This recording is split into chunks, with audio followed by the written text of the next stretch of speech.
My name is Grace. I never knew love could be sweet and painful at the same time. When I married Daniel, I thought my life was complete. He was calm, respectful, and gentle. He never raised his voice at me. He always held my hand when we crossed the road, even when there were no cars. People said we looked perfect together. On our wedding day, my mother whispered in my ear, "Give me grandchildren, my daughter." Daniel's mother hugged me and said, "You are welcome to our family. You will make my son a father." I smiled and said, "Amen." I believed it would happen quickly. I believed our home would be full of baby laughter. Years passed. Our house remained quiet. At first, I did not worry. I said, maybe next month. Then the next month came, nothing. I started counting days with fear. I started reading things online. I started drinking ginger tea, bitter leaf water, and anything people said could help. I changed my diet.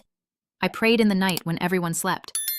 Neighbors started asking questions with smiling mouths and eyes that were not smiling. "Grace, when will you bring a baby to play with ours?" "Grace, are you enjoying your marriage alone?" "Grace, try this herb. It worked for someone I know." My heart felt heavy. After the third year, I could not attend naming ceremonies anymore. I would go with a gift, greet people, and run home to cry on my pillow. I tried to hide my tears from Daniel, but I could not hide the silence in my eyes. Daniel always told me, "Don't worry. God's time is best." He would pat my shoulder and hold me close. He was kind, yes, but sometimes his kindness felt like a wall, like a door he was closing gently between us and the truth. I begged him, "Let us go to the hospital again." We had gone before, but the doctor only said, "Relax, keep trying." I wanted us to try another hospital, do deeper tests. He said yes, then found excuses. Work was too much, money was tight, he felt tired. "Next week," he said. Next week became next month. Next month became next year. In the 5th year, my mother came to visit. She cooked soup, swept the house, and sat me down. "My daughter, are you sure everything is fine?" "Everything is fine, Mama," I said with a small smile. She looked at me for a long time and wiped my eyes with her wrapper. "You are my child. Your smile is weak." When she left, I stood by the door for a long time and watched the streetlights. I felt like my life was standing still, like the night. One Sunday, we went to church. The pastor preached about Hannah. He said, "Delay is not denial." I cried through the message. Daniel held my hand and squeezed it gently. After service, many women came to pray with me. They hugged me. They said God would do it soon. I nodded, but inside me, a small voice asked, "When?" That night, I could not sleep. I sat in the living room and watched the clock. At 2 a.m., I went to the kitchen and drank water. I heard Daniel turn on the restroom light. He stayed there a long time. When he came out, he did not know I was awake. He held the sink and covered his face with both hands. He was shaking.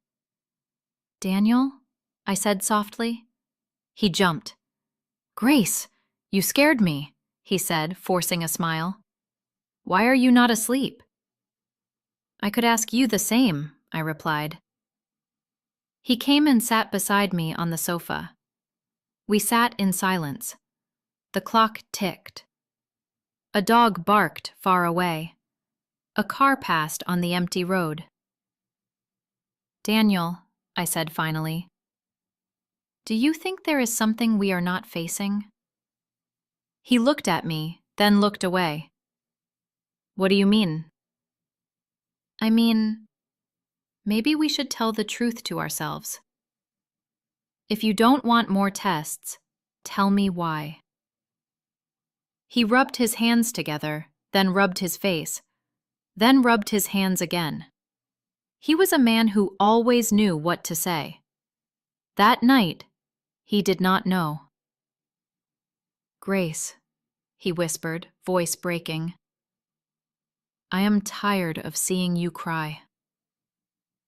"I am tired too," I said, and tears came to my eyes again. but I need to know what we are fighting." He stood up, paced the room, then stopped and faced me. His eyes were red. "Forgive me," he said. "Please, forgive me." My body went cold. "Forgive you for what?" He swallowed hard. "Grace, it is not you. It is me."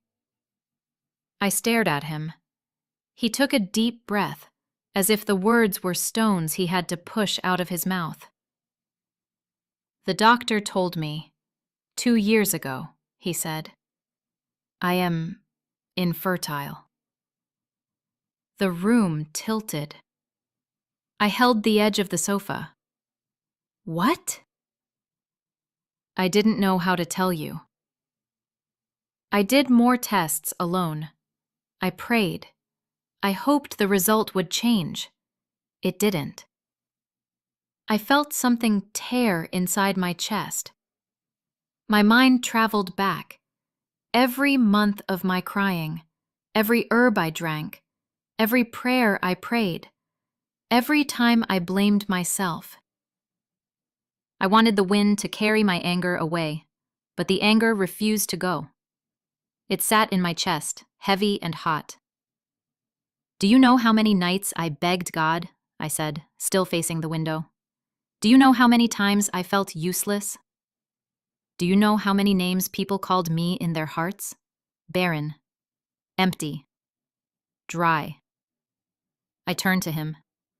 "And you kept quiet." He dropped to his knees. "I am sorry, Grace.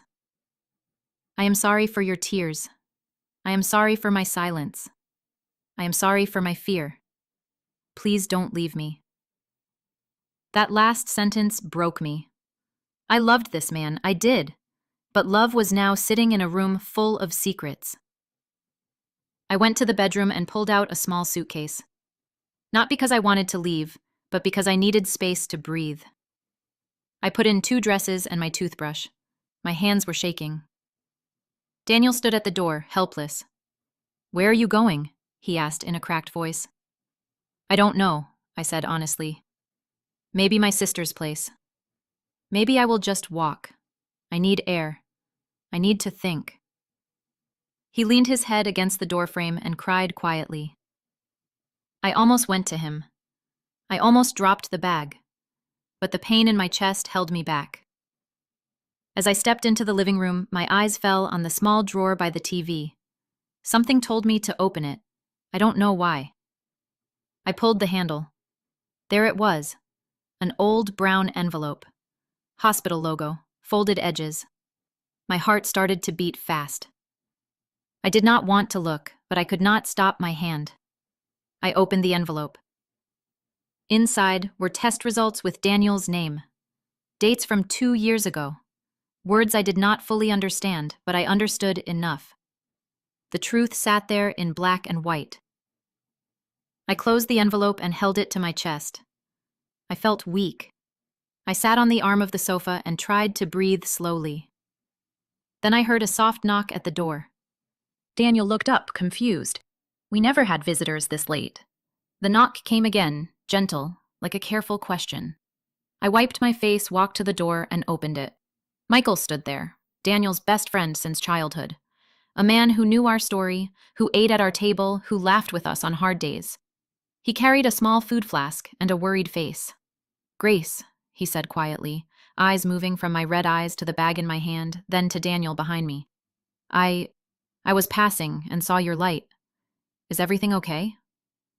I swallowed. My voice refused to come out. Daniel stepped forward, wiped his face quickly, and tried to smile. "Mike, it's late," he said. "Why are you here?" Michael hesitated, took a breath, and looked from my face to Daniel's again, as if he could smell the truth in the air. "I came to check on you," he said softly. "I had a strong feeling tonight." I stood there, holding the brown envelope with shaking fingers. The wind outside grew louder. The house felt smaller. My heart pounded at the sound of Michael's gentle voice, too gentle for a night like this. I looked at Daniel. I looked at Michael. I looked at the bag in my hand. And then my phone buzzed in my pocket. One message from an unknown number. Grace, we need to talk. It is important, I froze. The name under the number appeared. Dr. Felix. The same hospital on the envelope. My eyes met Daniel's. He knew I had seen the papers.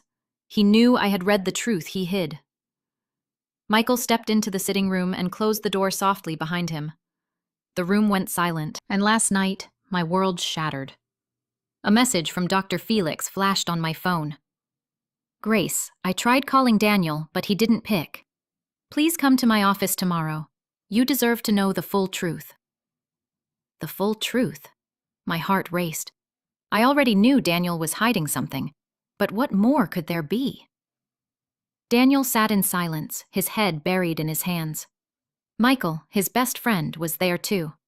He brought food, as always. He was helpful, caring. Maybe too caring. That night, his concern felt different. When Daniel tried to dismiss him, Michael leaned close and whispered to me, Grace, call me if you need to talk. Anytime. His words burned in my chest. Was this friendship or something else? Later, I confronted Daniel. My voice trembled. Why didn't you tell me the truth?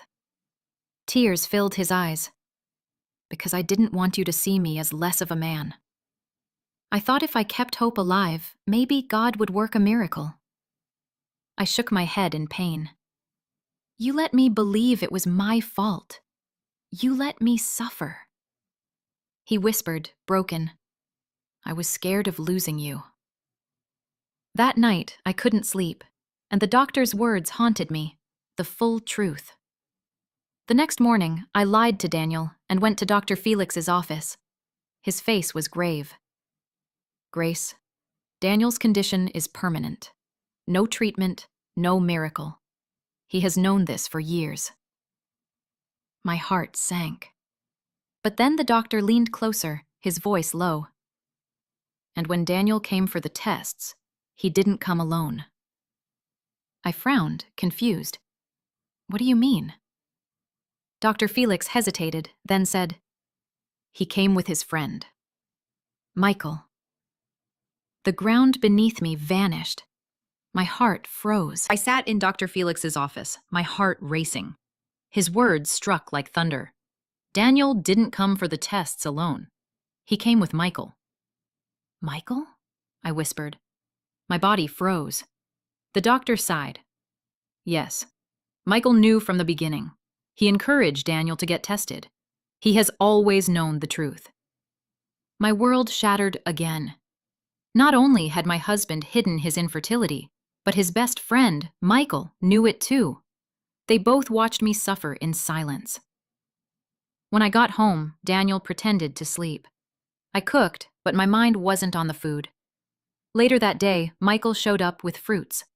His eyes searched mine. Grace, he whispered, if I had the power, I would have given you a child myself. His words cut through me. That night, when Daniel left for work, I was alone with Michael, and I crossed a line I could never uncross. The next morning, guilt consumed me. But within weeks, I realized my body was changing. I bought a test kit, locked myself in the bathroom, and waited. 2 lines. Positive. I collapsed on the floor, tears streaming.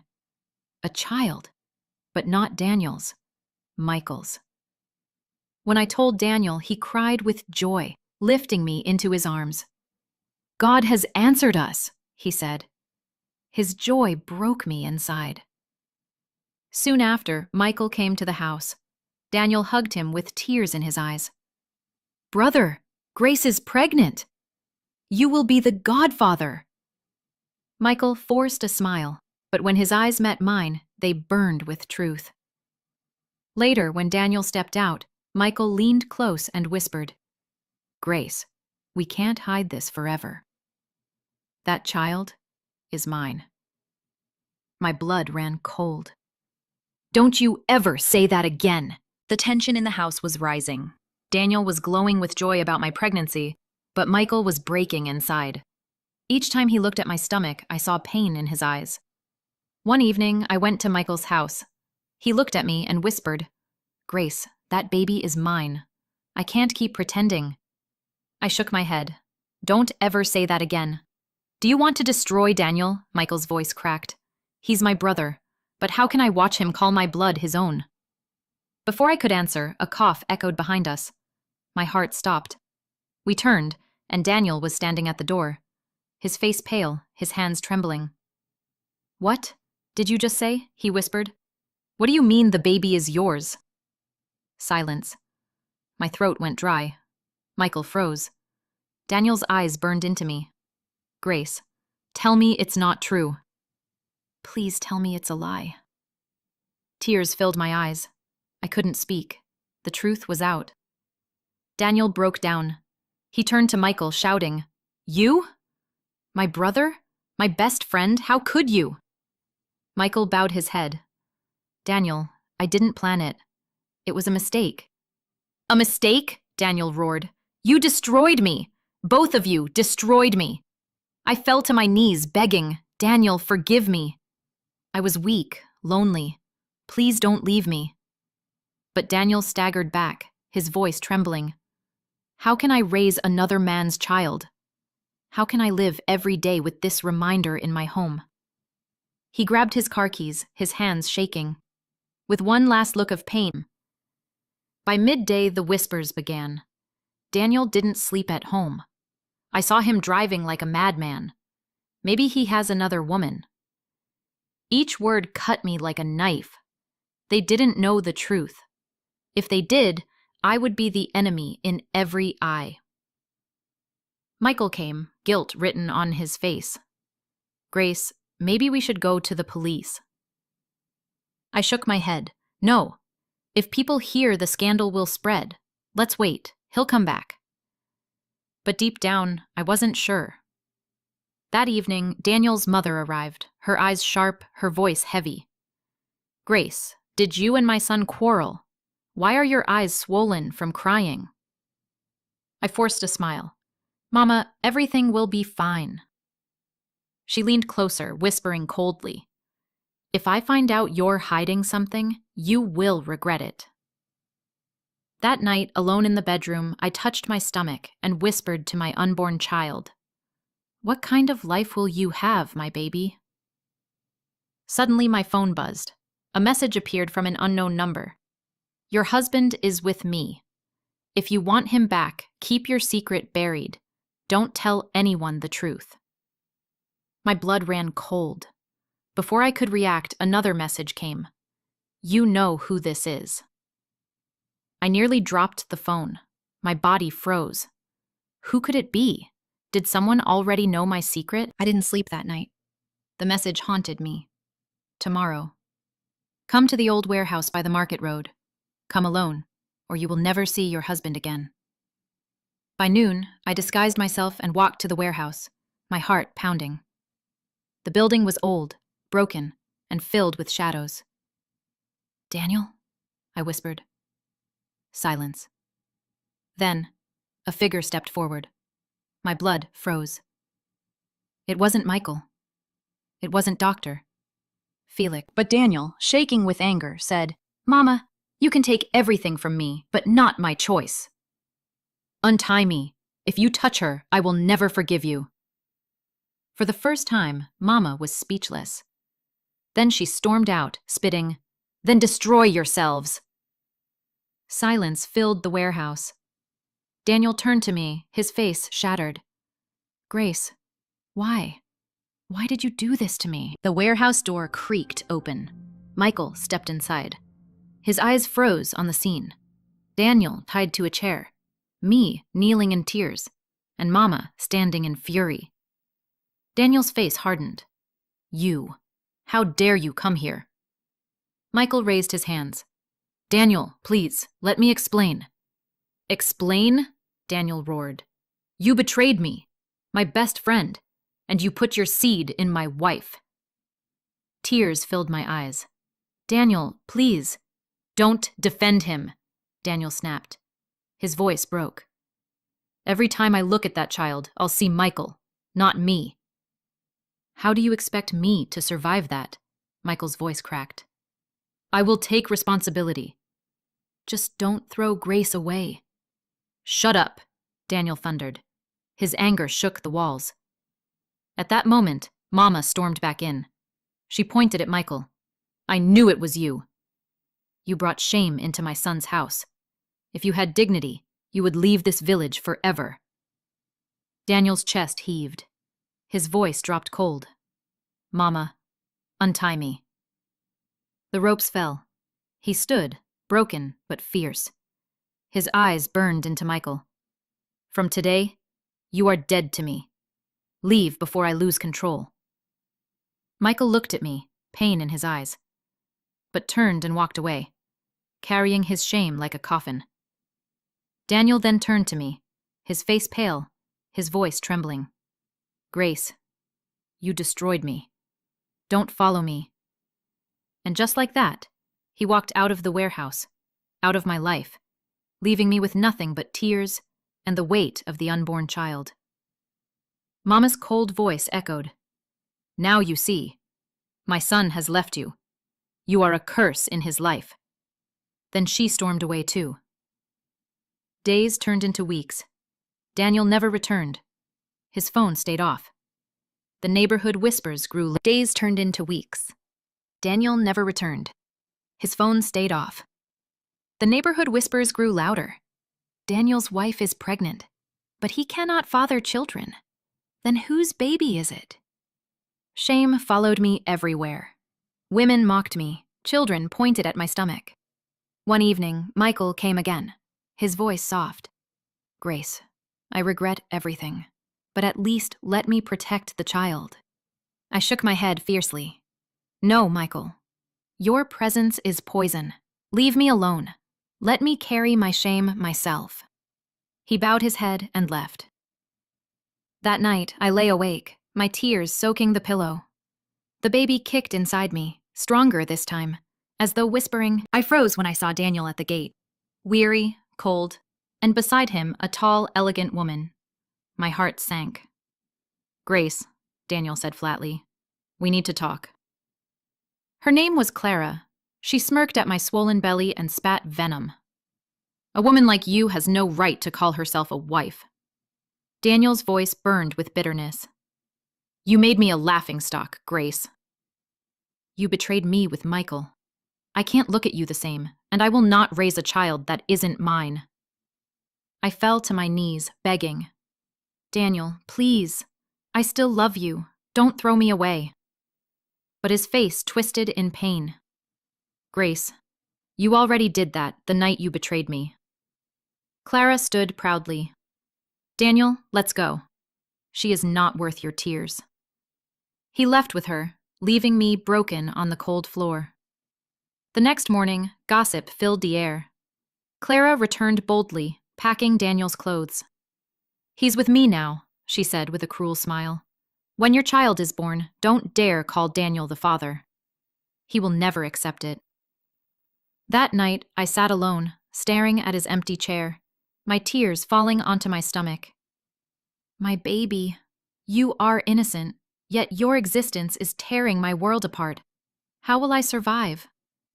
Daniel returned, weary and broken. He sat in silence, his face buried in his hands. When I begged for forgiveness, his voice cracked with pain. Grace, you didn't just betray me. You broke me. That one mistake now grows inside you, and I don't know if I can ever love you again. I fell to my knees, sobbing. Then tell me what to do. But he only whispered, You already left me when you chose Michael. He walked out, leaving me in shattering silence. Moments later, pain ripped through my stomach. I collapsed, screaming. In desperation, I called Michael. He rushed me to the hospital, where the doctor warned my stress was hurting the baby. Tears streamed down my face as I swore, I will protect this child with my life. Michael held my hand, his voice heavy with guilt. Even if Daniel never forgives us, I will never abandon you. That night, lying in the hospital bed, I wondered if Daniel even cared I was there, or if his love for me was already gone. The hospital room was dim when I looked up and saw Daniel at the door, weary, cold, and broken. "Daniel," I whispered. He didn't answer. His eyes burned into Michael, who sat beside my bed. "Why are you always here? In my house, in my marriage, and now in this hospital?" "Because she needed me," Michael said quietly. "And whose fault is that?" Daniel snapped. The tension filled the room, choking me. "Please," I begged, clutching my stomach. "Don't fight. Think of the baby." Daniel's gaze lingered on my belly before he whispered, "Every time I see you, every time I see that child, it feels like a knife in my heart." Michael tried to reason. "If you can't accept Grace, at least accept the child." Daniel roared, "You betrayed me! Do you expect me to thank you for giving my wife what I could not?" His voice shook as he covered his face. The doctor stormed in. "Enough! Her blood pressure is too high. Keep this up and you'll harm both mother and child." Daniel's shoulders slumped. He looked at me one last time, then whispered, "I can't stay here," and walked out. Later, the doctor warned me, "Grace, you must choose between the man you love and the father of your child. This stress will kill you." Michael's voice broke as he said, "Maybe you should let him go. Daniel may never forgive us, but I will never abandon you." That night, I wept into the silence. Do I fight for Daniel even if he hates me? Or do I walk away and accept Michael's shadow as father of my child? The next morning, Daniel returned. His face was stone. "Grace, when you are discharged, pack your things and leave my house. I will not raise another man's child." I reached for him desperately. "Daniel, please." His eyes flickered with pain before hardening again. "You should have thought of that before you betrayed." His eyes flickered with pain before hardening again. "You should have thought of that before you betrayed me." As he turned to leave, Michael entered, and Daniel's final words shattered me completely. "Take her. She belongs to you now." Daniel's words cut through me like a blade. "Take her. She belongs to you now." I gasped, frozen. Michael tried to reason with him, but Daniel's fury burned. "You already took what was mine. Isn't that enough? My wife, her body, her child, all yours. She is no longer mine." "Daniel, please!" I cried, falling apart. "Remember our vows. Don't throw us away because of one mistake." His eyes glistened, but his voice was firm. "It wasn't a mistake, Grace. It was a choice. You chose him. Now I choose to walk away." He left without turning back. My screams echoed through the hospital room, but he was gone. At home, his shirts, shoes, and Bible haunted me. The neighbors whispered louder. "Her husband abandoned her. The baby isn't his." Michael stayed close, bringing food, refusing to leave. "Grace, you carry my blood. If Daniel rejects you, I'll stand by you, even if the world curses me." But his loyalty couldn't ease my pain. Every night I prayed, "God, please touch Daniel's heart. If he can't forgive me, let him at least forgive this child." Weeks passed. Daniel never returned, only silence. Then, one morning at the market, I heard a voice that made my heart stop. "Grace." I turned. Daniel stood at a distance, neat but weary. His eyes dropped to my stomach, then back to my face. His lips trembled, but instead of speaking, he turned and walked away. And once again, I was left standing in the ruins of my love. After seeing Daniel at the market, I couldn't sleep. His eyes haunted me, torn, broken, full of words he couldn't speak. The next morning, I went to his family house. Mama opened the door, her face hard. "Grace, go back to your shame. You are no longer welcome here." Tears filled my eyes. "Mama, please. I just want to see my husband." From inside, Daniel's voice came. "Let her in." I stepped into the living room. He sat quietly, sorrow weighing him down. "Daniel," I whispered, trembling. Please don't shut me out. Don't let this silence destroy us. He looked up, eyes red. What do you want me to say? That I forgive you? That I'll raise Michael's child as mine? I can't. I dropped to my knees. Daniel, I know I hurt you. But please, don't hate this baby. It's innocent, and I will never stop loving you. His voice cracked. Grace, love is what makes betrayal hurt most. Every time I see you, I see him. Every time I hear your voice, I hear lies. How do I live with that? I sobbed. Tell me what to do. I'll do anything. Just don't abandon me. After a long silence, he finally spoke. You can't fix this. Some wounds are too deep, but for the sake of this child, I won't curse you. I'll provide for you. But as your husband, that part of me is gone. The words shattered me. Mama's voice cut in coldly. You've heard him. Take your shame and go. Daniel turned his back, and in that moment, I knew I had lost him. I staggered home, neighbors whispering and laughing. Her husband has left her. The child isn't his. Their words cut like knives. That night, Mama stormed into my house. If you have any shame, leave this community. That bastard will not be born in my son's house. Her words poisoned my heart. I clutched my stomach, crying. Mama, please, don't curse my child. But she walked out, leaving me broken. Later, Michael came. He lit a lantern and sat beside me. Grace, you're not alone. Let me take you away. Let me give you a new start. I shook my head. I don't love you, Michael. My heart is still with Daniel. His voice trembled. I'm not asking you to love me. I'm asking you to survive. I turned away, torn between rejection and survival. The next morning, I found a note slipped under my door. My blood froze as I read the words.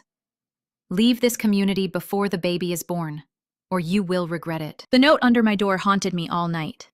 Leave this community before the baby is born, or you will regret it. Every sound outside made me jump. Every whisper felt like a threat. At the well the next morning, the gossip was waiting. See her? One woman hissed. She has finished her husband with disgrace. Their laughter followed me home like poison. By afternoon, Mama barged into my house, her voice like fire. Grace! I told you this baby will not be born here. Even the community has rejected you. Pack your things and go. Tears spilled. Mama, please. Where will I go? I have no one. Her eyes hardened. Then go to the father of the child. Go to Michael. But you will not disgrace my son any further. Her words stabbed me. When she left, I sat in the corner, hugging my belly. For the first time, I felt truly homeless. That evening, Michael came with food. He looked at me, his voice soft. Grace, it's time. You can't stay here anymore. Come with me. Let me protect you before it's too late.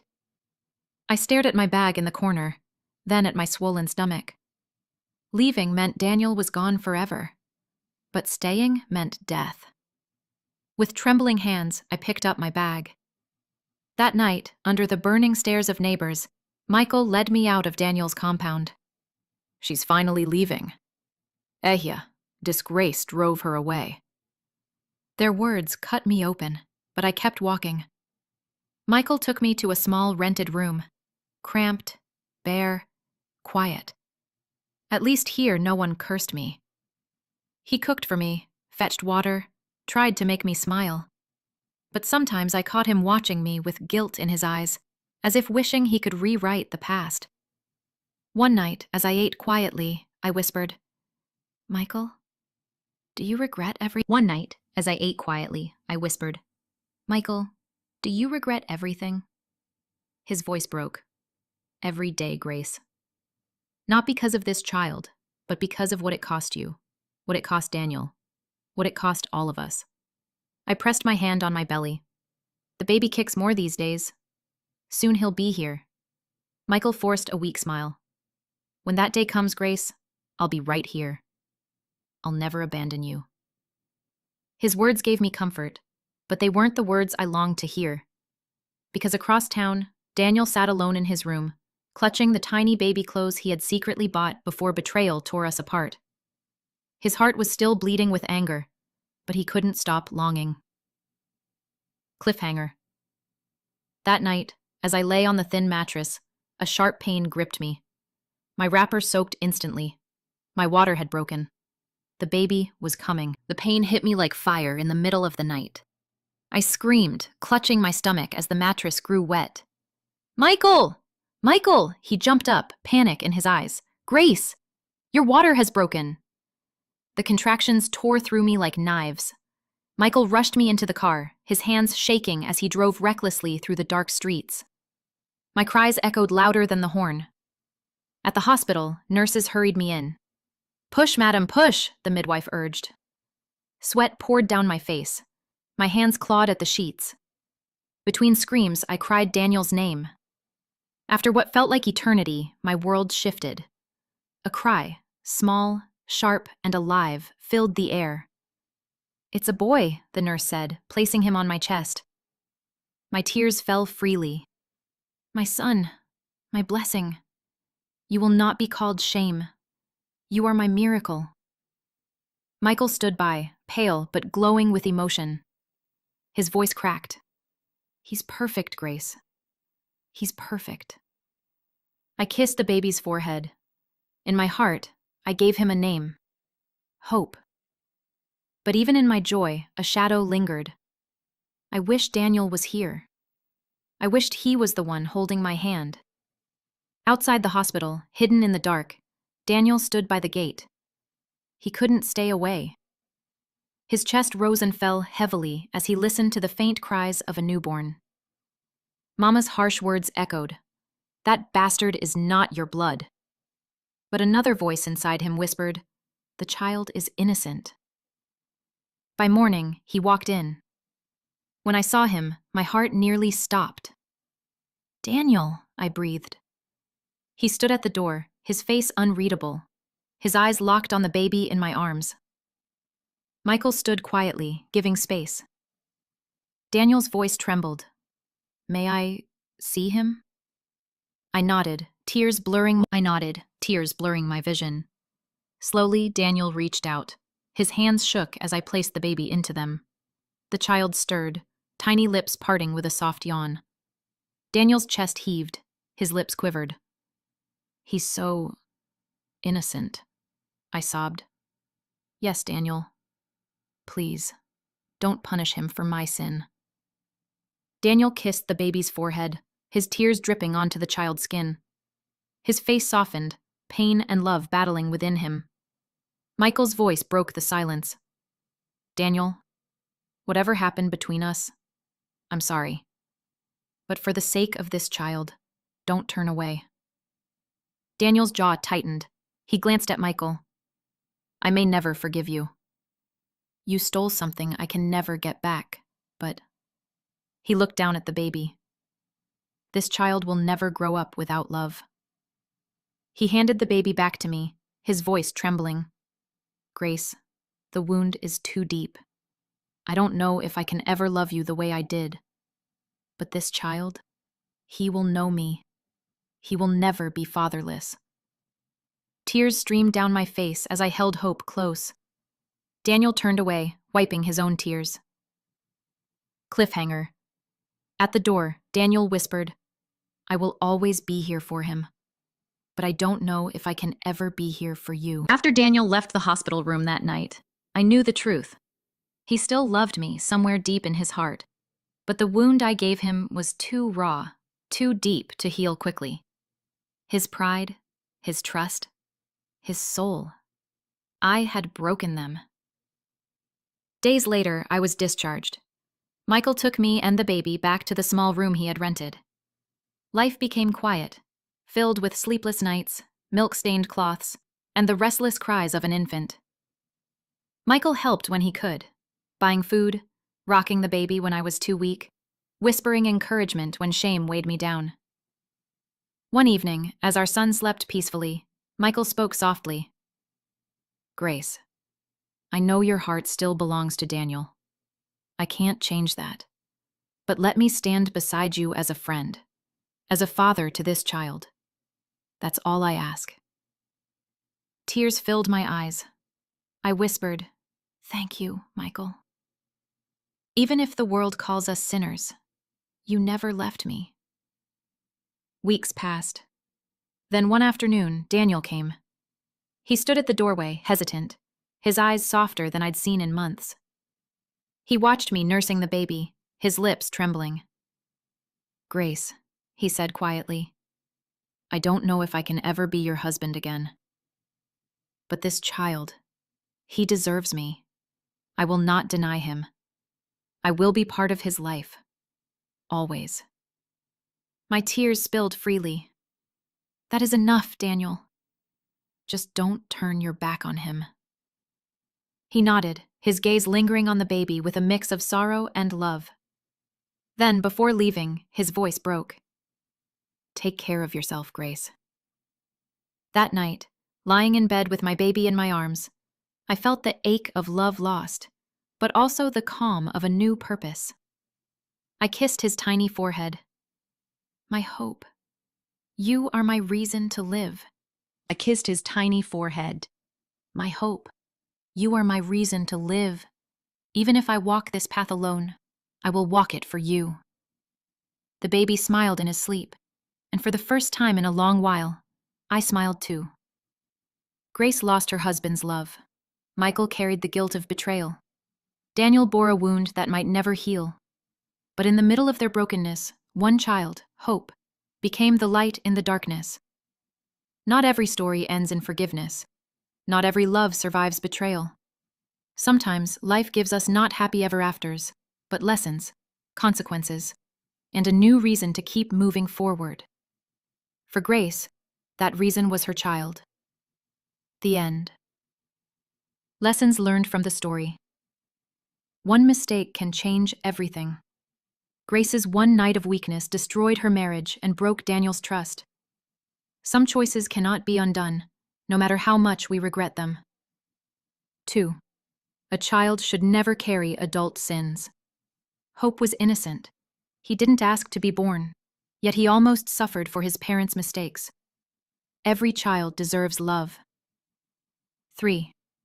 Secrets destroy families.